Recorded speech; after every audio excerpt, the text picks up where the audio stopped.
Di dalam Al-Quran surat Al-Baqarah 183, Allah Subhanahu wa ta'ala telah menjelaskan kepada kita kenapa kita disuruh berpuasa. Allah berfirman, ya ayyuhalladzina amanu kutiba alaikumusiyam kama kutiba alal ladzina min qablikum la'allakum. Ayat ini memerintahkan kepada kita untuk berpuasa. Wahai orang-orang yang beriman, diwajibkan kepada kalian untuk berpuasa sebagaimana orang-orang terdahulu sebelum kalian juga diwajibkan untuk berpuasa. Tujuan puasa apa? Di ayat ini diakhir dengan kalimat la'allakum tattaqun, agar kalian menjadi orang yang bertakwa. Kenapa tujuan akhir daripada puasa takwa? Mungkin ada orang yang lagi butuh uang kali. Kenapa? Janji Allah kalau engkau berpuasa aku kasih rezeki. Kenapa enggak begitu? Atau mungkin orang yang sedang sakit. Kenapa enggak kalau kalian melaksanakan ibadah puasa nanti diberikan kesembuhan? Tapi janjinya Allah la'allakum tattaqun. Ternyata di dalam surat At-Talaq atau di firman Allah yang lainnya di ayat yang kedua dan ketiga, Allah Subhanahu wa taala berfirman, wa may yattaqillaha yaj'al lahu makhraja wa yarzuqhu min haitsu la yahtasib. Wa may yattaqillaha, dan siapa yang bertakwa kepada Allah, yaj'al lahu makhraja, Allah akan berikan jalan keluar dari berbagai macam permasalahannya. Wa yarzuqhu min haitsu la yahtasib, dan diberikan rizki tanpa diduga-duga. Subhanallah. Berarti kalau kita jadi orang yang bertakwa, Allah bilang siapa yang bertakwa aku akan selesaikan semua masalahnya. Lagi ada masalah dalam urusan rumah tangga, Allah selesaikan. Ada masalah dalam diri, Allah selesaikan. Bahkan ada masalah di dalam rezeki, Allah berikan jalan keluarnya dengan wa yarzuqhu min haitsu la yahtasib, dikasih rezeki tanpa diduga-duga. Makanya subhanallah, kalau kita tahu fadilah puasa di bulan Ramadan ini, sungguh orang yang lagi kesulitan, lagi ada masalah rumah tangga nggak beres-beres, ribut terus, piring terbang banyak terjadi di rumah, lempar-lemparan apa? Piring, suami istri ribut terus, selesainya paling gampang di Ramadan. Kalau kita puasa dengan betul, mengikuti apa yang diperintahkan Allah dan Rasulnya, dengan menjalankan apa yang dicontohkan Nabi, yaj'al lahu makhraja, Allah akan berikan jalan keluar dari masalahnya. Kalau di perusahaannya lagi ada masalah terus gak beres-beres, berbagai macam permasalahan di perusahaan gak habis-habis, bagaimana caranya? Takwa. Bagaimana takwa caranya? Berpuasa. Karena puasa tujuannya adalah apa? La'allakum tattaqun. Oh, ternyata Allah ingin mengangkat berbagai masalah, permasalahan hamba-hambanya lewat puasa. Allah pengen ngasih rizki kepada hamba-hambanya dengan cara berpuasa di bulan Ramadan. Oleh karena itu insya Allah apa yang kita lakukan, puasa yang kita kerjakan di bulan Ramadan ini menjadikan kita semua hamba-hamba Allah yang bertakwa. Amin. Dan kita doakan semoga saudara-saudara kita, terutama keluarga kita semua yang di rumah, semoga mereka semuanya menjalankan semua perintah Allah di bulan Ramadan, dan semoga mereka semua dijadikan orang yang bertakwa. Amin ya rabbal alamin. Kemudian timbul pertanyaan, bagaimana sih, apa sih itu takwa? Apa sih takwa itu? Nah, sering kita dengar dari guru-guru kita, di kelas kita, di pengajian kita, di roha kita, dijelaskan sama ustadz-ustadz kita itu apa itu takwa. Kesimpulannya, kata Ali bin Abi Thalib, takwa itu adalah al-khauf. Takwa itu ada rasa takut. takut kepada Allah. Maksudnya takut kepada Allah bagaimana? Ini kalau kita takut sama orang, kita harus jauh dari orang itu. Kalau kita takut sama macan, jangan deket-deket macan. Kalau kita takut sama sesuatu, harus menjauh biar selamat. Berbeda dengan takut kepada Allah. Kalau takut kepada Allah, kita harus mendekat, bukan tambah menjauh, karena tidak bisa dijauhi. Wa huwa ma'akum aina ma kuntum. Karena Allah bersama kita di mana kita berada, maka nggak bisa. Yang ada kalau kita takut kepada Allah, mendekat kepada Allah. Bagaimana caranya supaya kita bisa mendekat Allah? Bimtithali awamirihi wajtinab nawahi, yaitu dengan melaksanakan semua perintah Allah, menjauhi semua larangan Allah. Itu namanya takwa menurut Ali bin Abi Thalib radhiyallahu anhu. Tapi menurut Umar bin Khattab dan Ubay bin Ka'ab, takwa itu adalah al-ikhtiyat. Takwa itu artinya berhati-hati.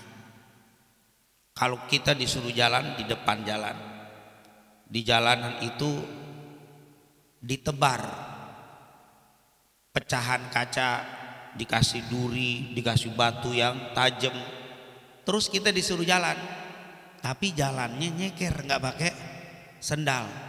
Bagaimana kira-kira kalau kita jalan? Pasti kita akan apa? Hati-hati jalan, nggak sembarangan. Orang nggak pakai sendal banyak duri, maka kita jalannya hati-hati. Begitulah orang yang bertakwa, hidupnya sangat berhati-hati. Orang yang berhati-hati di dalam makan, mau makan ini haram apa halal? Haram, ditinggalin. Oh ini halal, baru dimakan. Ini ciri orang bertakwa. Dia mau melakukan sesuatu perbuatan, lihat dulu halal apa haram, boleh apa tidak boleh. Itu orang yang bertakwa. Ada juga menurut Ibnu Taimiyah misalkan, yang meninggal 721 Hijriah, beliau juga pernah memberikan definisi apa itu takwa. Beliau mengatakan takwa itu adalah antaj'ala bainaka wa baina adzabillahi alwiqayah. Itu namanya takwa. Takwa itu apa? Antaj'al, engkau menjadikan antara kamu dengan azab Allah wiqayah. Antara kita dan azab Allah dinding pemisah yang kuat. Bagaimana supaya kita selamat dari azabnya Allah? Itu namanya takwa. Antaj'ala bainaka wa baina adzabillahi alwiqayah. Engkau jadikan antara dirimu dan azab Allah dinding pemisah. Itu namanya takwa. Nah, kita tidak berpanjang lebar tentang definisi takwa, tapi yang paling penting sekarang, bagaimana sih model orang yang bertakwa, gaya hidupnya? Gaya hidup orang yang bertakwa itu bagaimana? Kalau orang sini bilang apa? Style apa? Gaya hidupnya orang bertakwa itu bagaimana? Yaitu di bulan Ramadan. Kalau mau lihat gaya hidup orang bertakwa, Ramadan. Itu adalah gaya hidup orang bertakwa. Yang kita lakukan nih selama di bulan Ramadan, inilah gaya hidup orang yang bertakwa. Coba kita lihat sedikit saja. Yang pertama, selama kita bulan Ramadan, urusan sholat yang pertama, karena yang paling penting permasalahan adalah urusan sholat. Awwalu ma yuhasabu bihil abdu yaumal qiyamah as-sholat. Sholat yang paling pertama. Coba kita lihat di bulan Ramadan. Setiap waktu sholat di bulan Ramadan ini kita semuanya menunggu. Pas datang waktu duhur, kita tahu duhur jam berapa. Karena kalau di waktu Ramadan kita ngitung, Ramadan duhur jam 12 lewat 5. Hafal kita. Pas waktu duhur, alhamdulillah, girang. Pasti. Kenapa? Berarti sebentar lagi asar. Namanya lagi puasa, lagi apa? Lagi lapar dari pagi tadi. Apalagi tadi jam 9 masih main futsal, masih main basket. Wah, itu jam duhur, alhamdulillah udah duhur. Girang dia dengar suara adzan duhur. Pas habis begitu istirahat. Pas dengar asar, alhamdulillah. Dikit lagi maghrib, udah masuk waktu asar, girang semua. apalagi maghrib. Waduh, gimana kalau dengar suara adzan maghrib? Waduh, itu yang paling bahagia bagi orang yang apa? Puasa.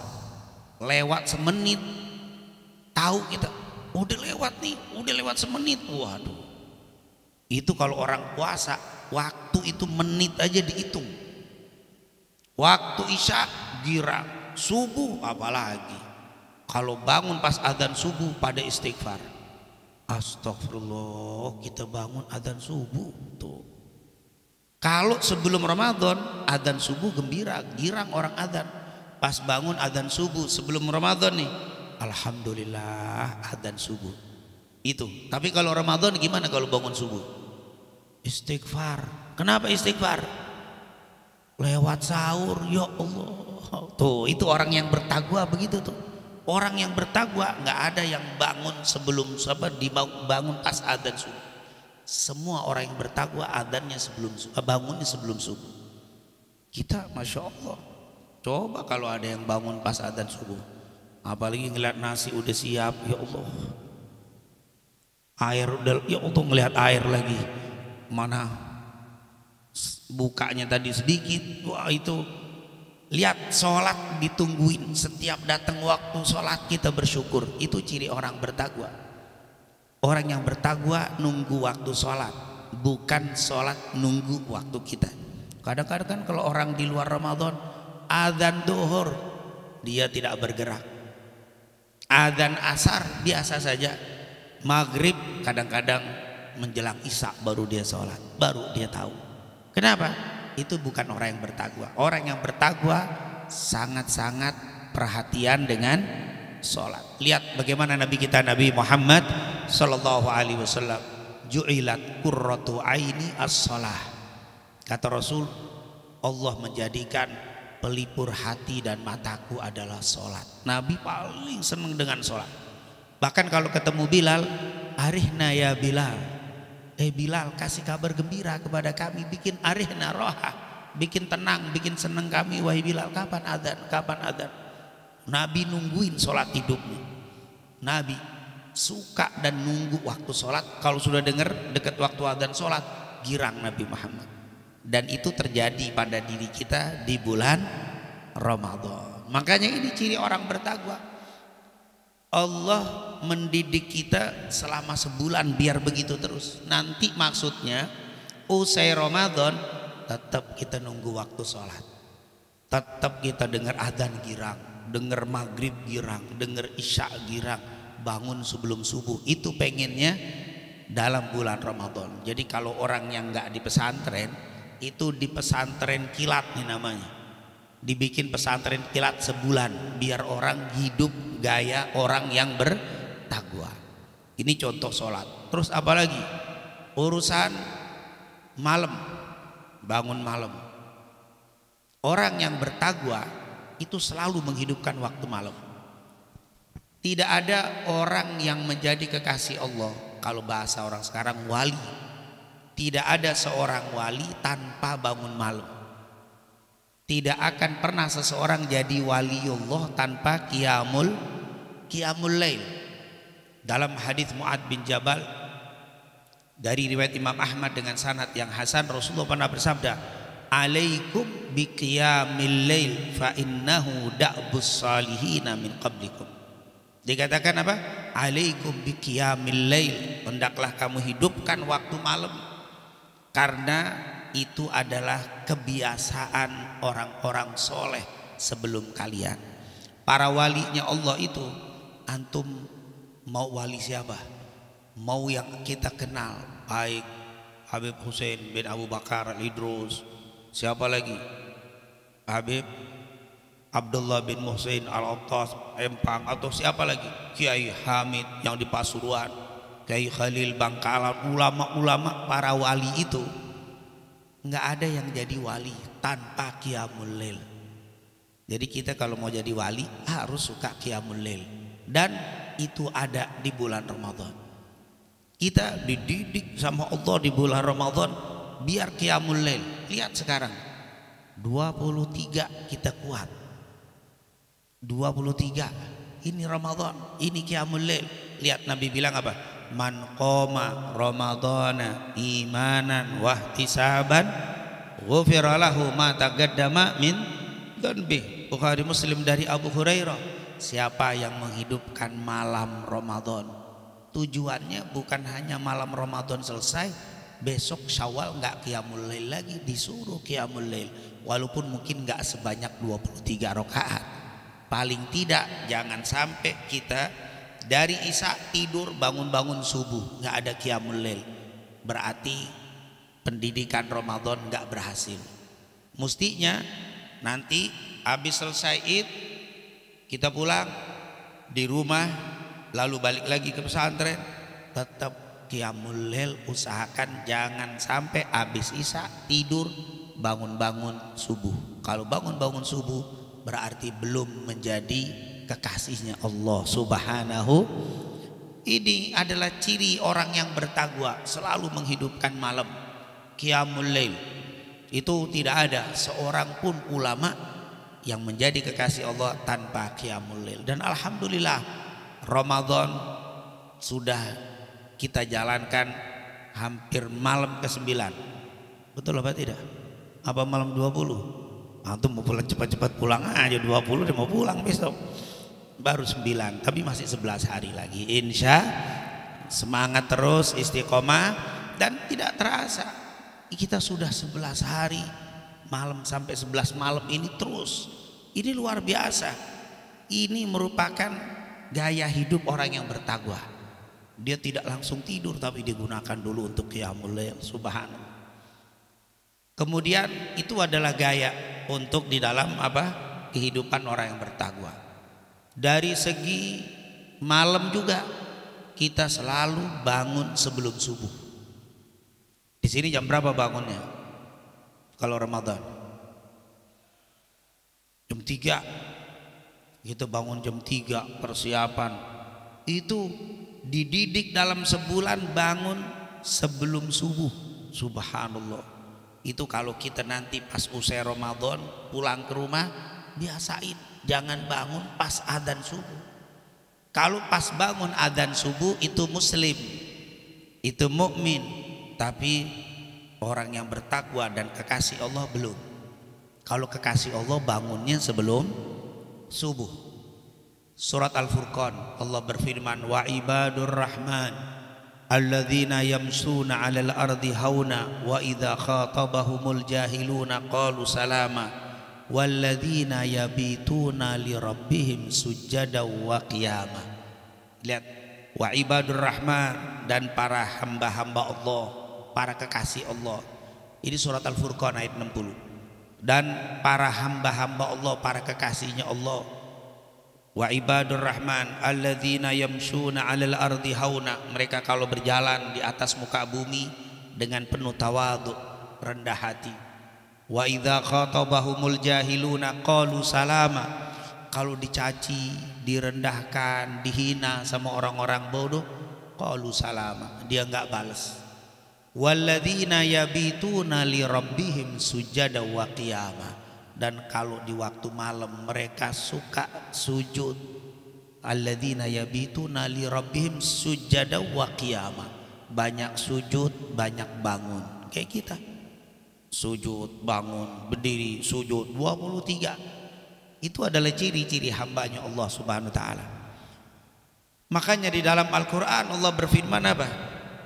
Wa minal laili fatahajjat bihi nafilatan lak asa ayyab'atsaka rabbuka maqaman mahmuda. Dan di antara waktu malam bangunlah, dirikanlah sholat walaupun hanya 2 rakaat nafilatan lak, sebagai ibadah sunnah, sebagai ibadah sunnah walaupun 2 rakaat. Kalau kalian suka bangun sebelum subuh dan selalu menghidupkan malam di waktu itu dengan 2 rakaat saja, asa ayyab'atsaka rabbuka maqaman mahmuda, insyaallah Allah akan bangkitkan kamu di tempat yang tinggi. Maqam mahmud, maqam yang terpuji. Itulah, itu semua ada di bulan Ramadan. Alhamdulillah 11 hari kita qiyamul lail. Nanti sampai 20 hari kita qiyamul lail. Di rumah 10 hari lagi jaga qiyamul lail. Biar kita menjadi kekasihnya Allah. Antum kalau sudah menjadi kekasihnya Allah, menjadi walinya Allah, nggak usah mikirin urusan, semuanya Allah yang ngurusin. Wa may yattaqillaha yaj'al lahu makhraja. Urusan rizki nggak kelihatan kerjanya. Wa yarzuqhu min haitsu la yahtasib. Ini luar biasa. Ini dari segi malam. Apalagi cirinya di dalam gaya hidup orang yang bertakwa di bulan Ramadan. Misalkan di dalam Al-Quran, alhamdulillah ada yang sudah khatam sekali, iya kan? Banyak yang saya dengar udah khatam sekali. Ada yang dua kali dah. Belum. Kada ayakuna, hampir jadi insya Allah. Ini 2 kali sebentar lagi. 10 hari lagi atau 9-11 hari lagi insya Allah lebih. Memang gaya orang yang bertakwa diisi waktunya dengan Al-Quran. Subhanallah. Imam Syafi'i, Muhammad bin Idris Asy-Syafi'i, dia menghatamkan selama bulan Ramadan 60 kali khatam. 60 kali khatam Imam Syafi'i. Ada yang mengatakan 1 kali khatam di dalam sholatnya dan 1 kali khatam di luar sholatnya. 2 kali 1 hari berapa? 2 kali khatam. Imam Syafi'i, Muhammad bin Idris Asy-Syafi'i, juga muridnya Imam Ahmad bin Muhammad bin Hanbal Asy-Syaibani 60 kali khatam. Gurunya juga Imam Malik 60 kali khatam. Sahabatnya Imam Malik, Imam Abu Hanifah juga 60 kali khatam. Ada yang sanggup 60? Wah, ada yang munjuk. Mana? Wah, mantep. Tapi bacanya kulhu 3 kali Ustaz. Emang si kulhu 3 kali seperti khatam. Tapi kalimatnya apa? Seperti. Berarti kan nggak sama. Itu seperti khatam. Berarti nggak khatam. Ini orang seperti siapa nih? Berarti bukan, cuman seperti doang. Seperti pejabat, padahal bukan pejabat. Seperti aktor padahal bukan, seperti ustadz bukan ustadz. Itu seperti, namanya seperti itu, mirip lah, tapi nggak apa. Jadi jangan baca kulhu 3 kali, baca doa khatam. Allahumma inna nas'aluka bi kulli harfin. Wah, apaan itu tiap hari apa? Berapa kali khatam antum baca kulhu? Itu mah seperti sama kayak orang seperti yang kita lakukan. Hadis Anas bin Malik riwayat Imam Tirmidzi dengan sanad sahih, Rasulullah mengatakan apa? Man shallal ghadata fi jama'atin thumma qa'ada yadhkurullaha hatta tatlu asy-syams thumma shalla rak'atain ta'dilul hajja wal umrah tamah. Siapa yang sholat subuh berjamaah lalu dia duduk berzikir kepada Allah sampai terbit matahari, lalu dia sholat 2 rakaat, maka kata Nabi ta'dilul hajja wal umrah, seperti berhaji dan berumrah, sempurna. Habis sholat subuh suruh keluar namanya pakai gelar H. Kapan hajinya antum? Tadi Ustaz, ana habis sholat subuh berjamaah, ana nggak batal duduk zikir sampai terbit matahari. Kan kata Nabi seperti apa? Seperti haji dan umrah, sempurna, diulang 3 kali. Tamah. Berarti saya haji Ustaz. Oh aduh, haji aja. Kapan walimah safar dipakai haji?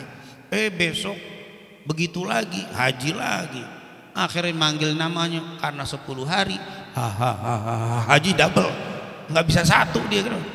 Orang 10 kali hajinya. Ya Allah, maaf seperti ini. Itu artinya apa? Seperti, bukan haji. Kalau udah punya duit berangkat, insya Allah kalau kita bisa istiqomah syuruk, kita sholat isyraq 2 rakaat, insya Allah nanti Allah mudahkan kita berangkat haji. Amin ya rabbal. Ternyata begitulah gaya hidup orang yang bertakwa. Qurannya seperti itu. Kita kalau seperti Imam Syafi'i berat. Ya, makanya ketika kita cerita tentang para imam itu, akhirnya ditumbuhkan rasa cinta. Apa? Yuhsyarul mar'u ma'aman ahab. Seseorang akan dikumpulkan dengan siapa yang dia cintai. Ada yang nyeletuk, Ustaz, mana mungkin 1 bulan 60 kali khatam, nggak mungkin. Nah itu dia, karena dia ngelihat dirinya maka nggak mungkin. Nah kamu mana mungkin.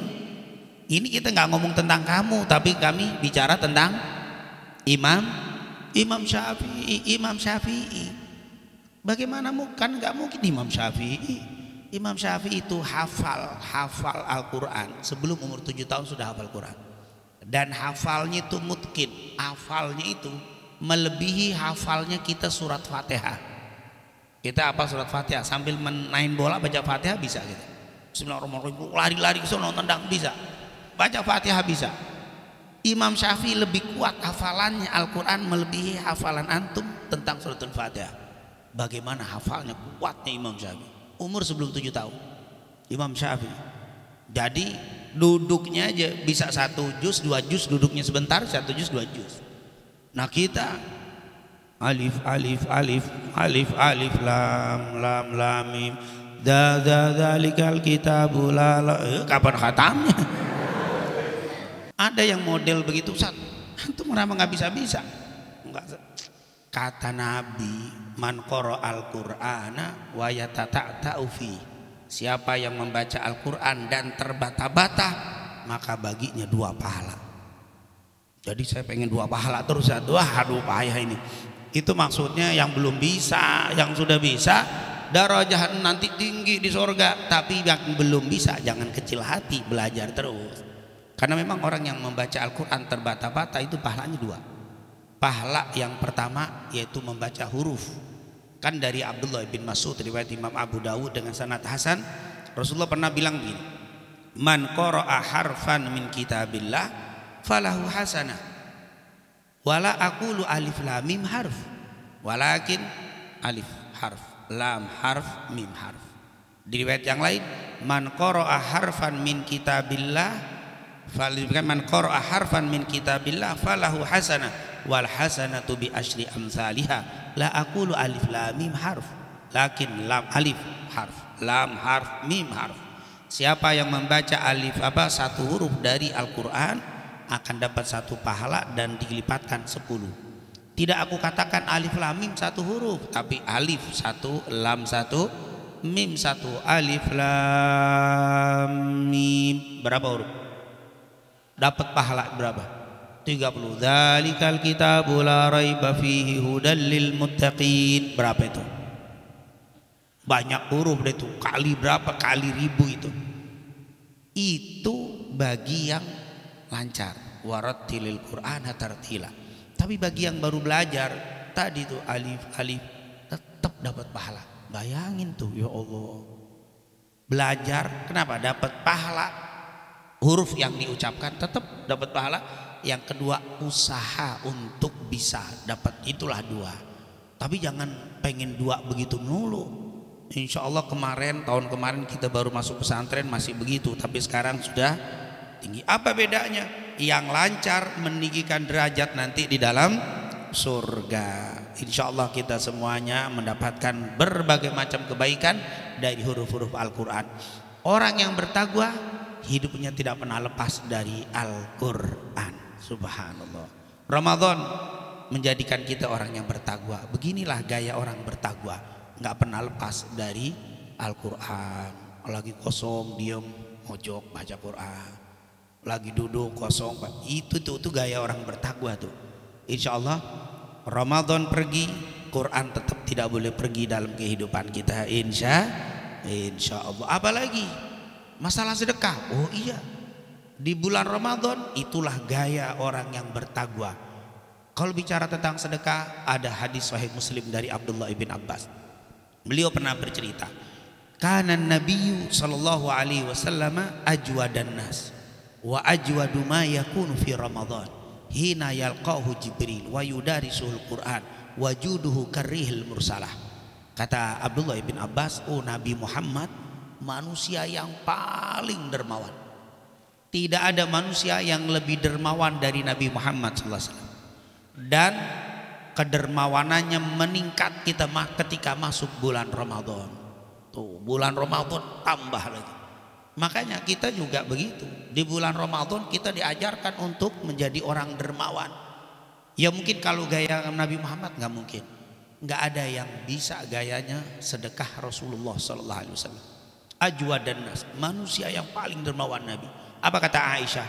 Seandainya Nabi dapat emas sebesar gunung Uhud, nggak lebih dari 3 hari habis.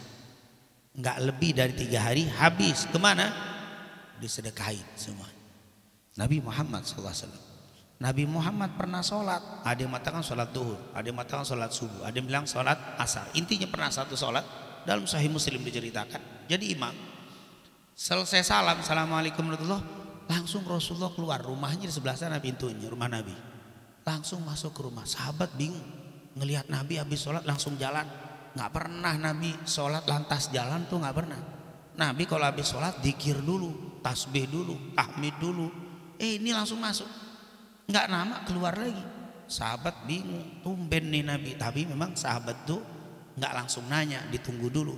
Setelah selesai zikir semua, Nabi ngasih tahu, pasti kalian bingung kenapa aku pergi tadi. Iya ya Rasulullah, kami nggak pernah melihat Anda seperti itu.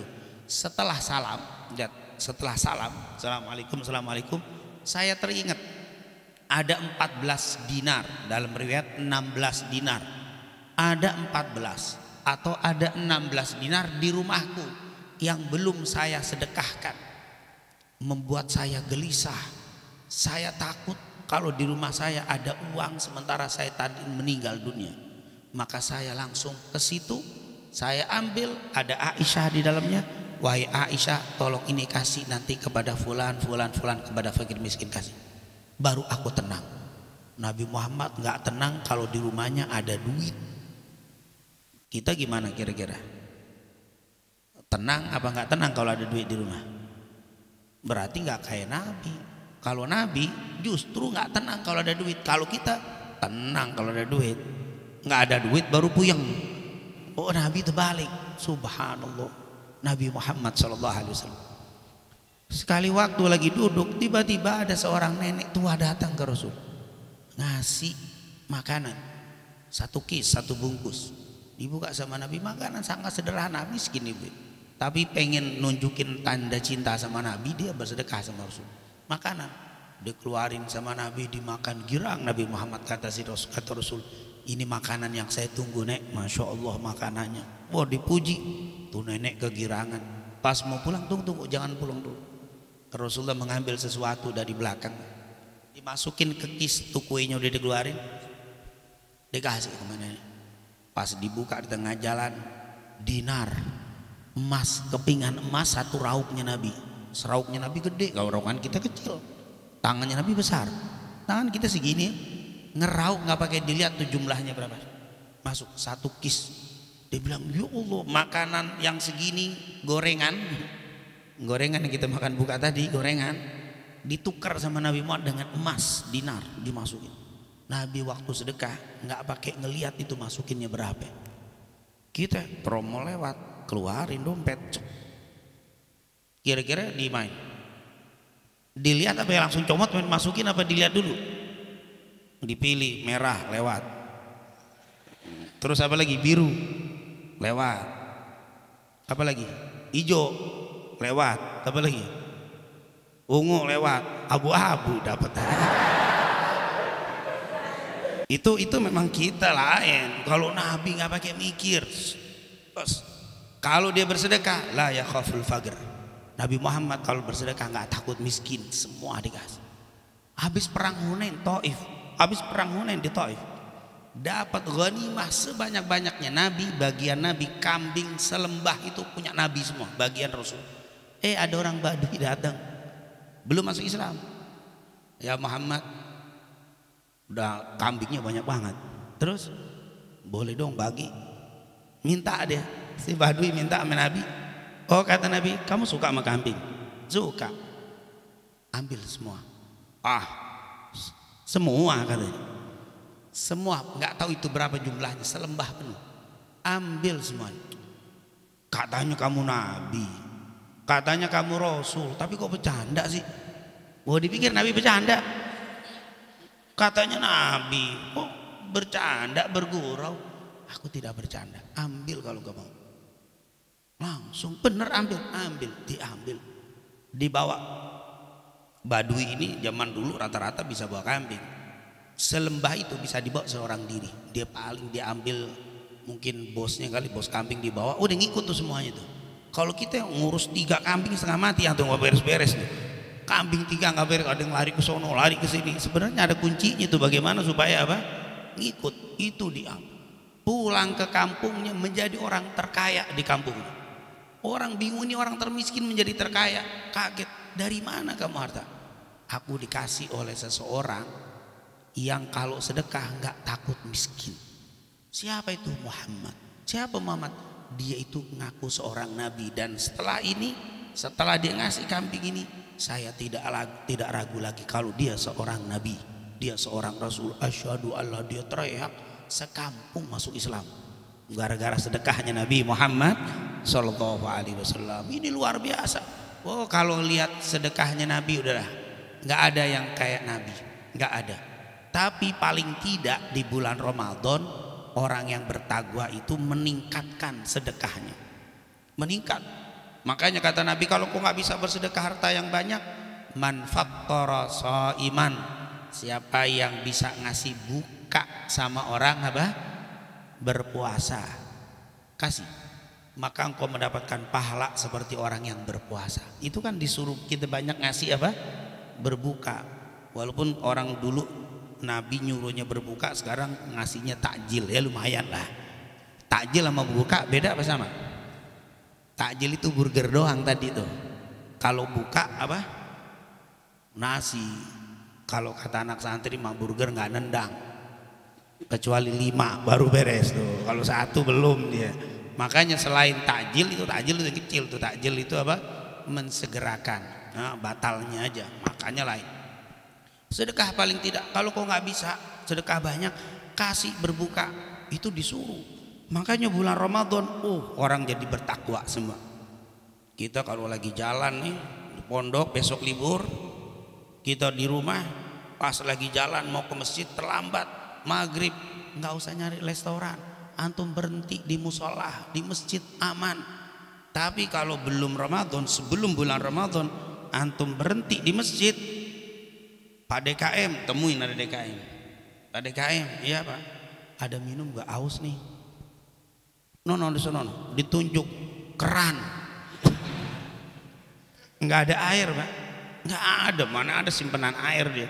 Keran suruh kokop, ya Allah, haus, suruh nggak ada air. Tapi kalau bulan Ramadan, antum berhenti di masjid, jangan masjid musolah kecil, berhenti aja. Mau maghrib, berhenti, jangan minta air, kopi ada, teh ada, kurma ada, belum lagi gorengan, macem-macem lengkap. Ini Ramadan memang bikin beda. Orang pada demen apa? Sedekah. Itulah gaya hidup orang yang bertakwa. Cuman sayang takwanya di Ramadan doang. Makanya para ulama, kun rabbaniyan wala takun ramadhaniyan. Jadilah kamu hamba-hamba Allah, jangan menjadi hamba Ramadan. Nah ini karena banyak orang yang menjadi hamba Ramadan doang. Dermawannya di Ramadan doang, luar Ramadan tidak dermawan. Sayang. Jadilah orang yang tetap dermawan. Inilah gaya-gaya orang yang bertakwa. Sebenarnya kalau kita mau lihat semua sisi hidup orang di bulan Ramadan, itu adalah sisi gaya orang yang bertakwa kepada Allah. Ada yang nanya, saat nanya, ya kalau saya puasa nelen air ludah batal apa kagak? Nanya ini kalau kita puasa nih siang-siang kan suka ada tuh apa, air ludah, batal nggak kalau diminum? Itu dia nanya, batal nggak usah. Kalau kita bilang batal, dia buang terus tuh ludah. Akhirnya ke sono kemari bawa kaleng, baca.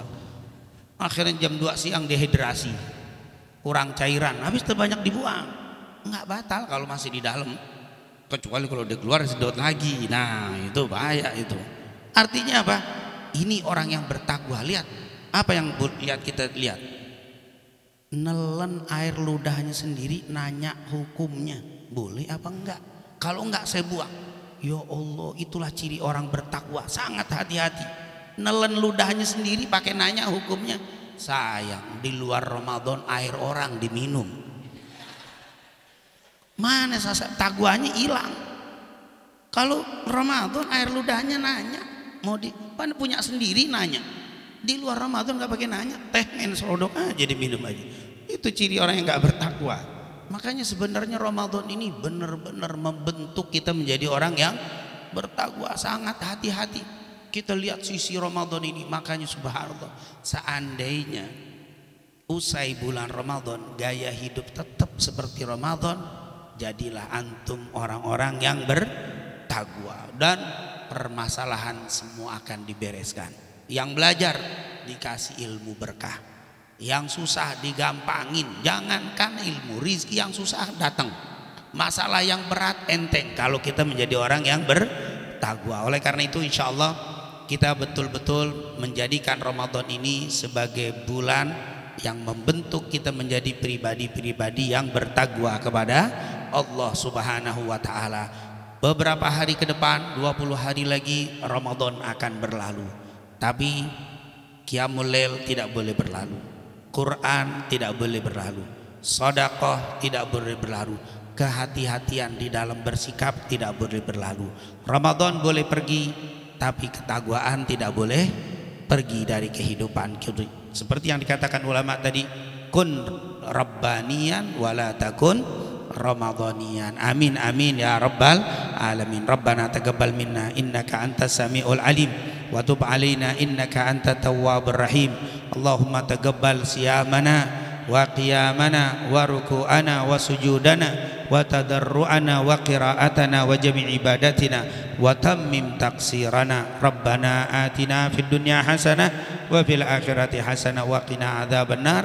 Wa sallallahu ala sayyidina Muhammadin wa ala alihi wa sahbihi wasallam walhamdulillahi rabbil alamin. Subhanakallahumma wa bihamdika asyhadu an la ilaha illa anta astaghfiruka wa atubu ilaik. Assalamualaikum warahmatullahi wabarakatuh.